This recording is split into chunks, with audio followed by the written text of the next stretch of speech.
that the purpose of religion is to have fun. Is to have fun. In both a kind of a temporary way and in a permanent way.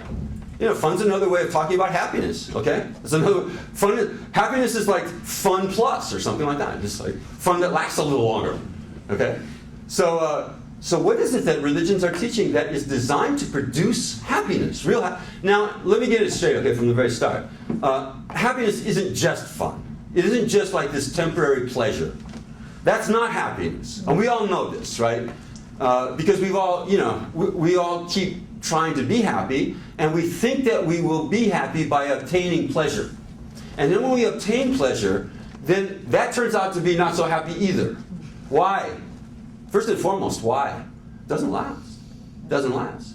You have a little bit of you get a little spike on the chart, a little happiness spike, a little pleasure spike, which results in what's the next thing that happens after the spike? See, what goes up must come down. See, it's just the top of the roller coaster ride. If you're thinking of happiness that way, then you will be disappointed. And you'll never be happy, actually, because that's not real happiness. That's just the pursuit of pleasure. And happiness is deeper than that.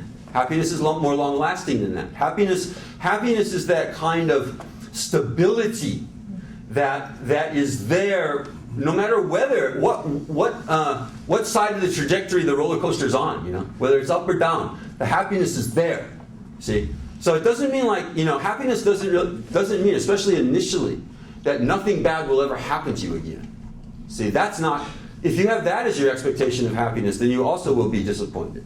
Happiness isn't that. But happiness is the kind of peace. In Sanskrit they say samadhi. Maybe you've heard, if you're in the yoga world, maybe you've heard this term samadhi.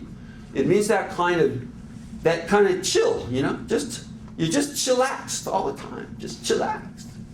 No matter what, no matter what the vicissitudes of life may bring you, you're steady and stable and content and not thrown off your game every time things go wrong. See, so that's real happiness. That's the happiness that religion delivers, and that religion has a monopoly on.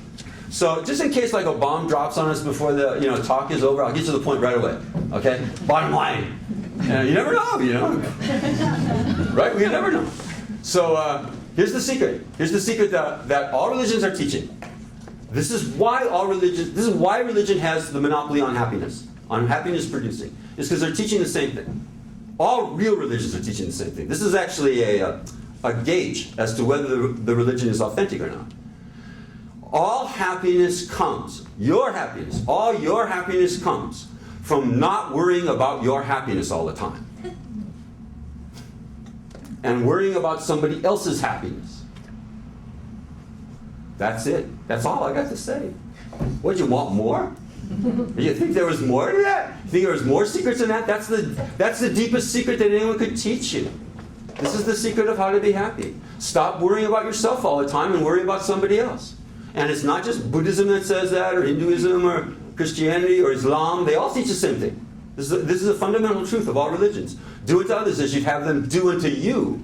So if you are actually doing unto others as you'd have them do unto you, what would you be doing to others? See? You would be trying to make them happy. What could I do to make you happy? What could I do to lessen your suffering in the world? What could I do to serve you? So that I'll be happy too. So this is it. So and everyone's going like, wow, I thought it would be deeper than that. That's it. That's all there is to it. Now, that's easy to say, right? But it's hard to do. And then the next question is, well, how come it's so hard to do what we actually know is the right thing to do? It's not like this is something new that you haven't heard before. That you should be nice to other people. Oh, I never heard that. I didn't know that. Oh, no wonder I'm not happy. I never heard that I was supposed to be nice to other people.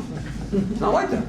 We've been hearing it all the time from all different directions, all different religions. Many of the so-called secular traditions teach this too. Insofar as they're teaching this, they aren't a secular tradition, actually. This is what makes them a sacred tradition, is that they're teaching this is the most sacred truth that you could teach anybody. How to be happy is it is the fundamental goal of all life.